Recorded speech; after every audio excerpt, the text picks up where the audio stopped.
You ever hear about someone so rich, so absurdly loaded, that they made entire economies collapse just by showing up? Yeah, that was Mansa Musa. Not Bezos, not Elon, not Rockefeller. Mansa freaking Musa. And somehow, we barely talk about him. No textbooks, no memes, no Forbes lists. Just dust and silence. So let me rant for a second, because this man wasn't just rich. He broke gold. He shattered the idea of money itself. Mansa Musa ruled the Mali Empire in the 1300s. Yeah, that far back. But don't let the century fool you. This guy ran an empire that basically sat on top of the world's largest gold reserves. Like actual gold. The kind that makes modern billionaires look like kids trading Pokemon cards. He wasn't just a king. He was a gold tycoon, a scholar builder, a myth made real. Now get this. In 1324, he decides to go on a pilgrimage to Mecca. Hajj, right? Religious duty. But Musa doesn't just pack a backpack and a prayer rug.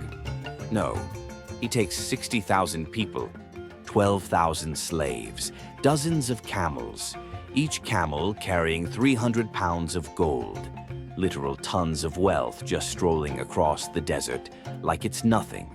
You know what happened when he got to Cairo?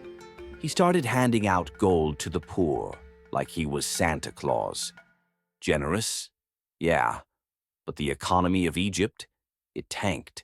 The gold he distributed caused hyperinflation that lasted for years. Let that sink in. Too rich to give without consequences. You know what today's billionaires give away? Coupons, PR stunts, maybe a tax write-off or two. Musa, he broke the gold market. And yet, we don't talk about him. You'll see Elon on every thumbnail, Bezos on every Forbes cover, Rockefeller's name on half the libraries in America. But Mansa Musa? Gone, scrubbed, omitted, a footnote in his own legacy. He's not in most schools, not in movies, barely in global history classes, unless you go looking. Why? Because he was an African king. Because he ruled before Europe decided what history meant. Because his empire wasn't built on Wall Street. It was built on African soil, intellect, and trade. They wrote him out because he didn't fit the narrative. Too powerful, too black, too impossible to ignore. So they did just that. But here's the twist. Even though they buried his name, his impact still echoes. Mansa Musa built Timbuktu into a center of learning. He brought architects, scholars, and artists to Mali. He left behind libraries, mosques, trade routes, and stories that still ripple today.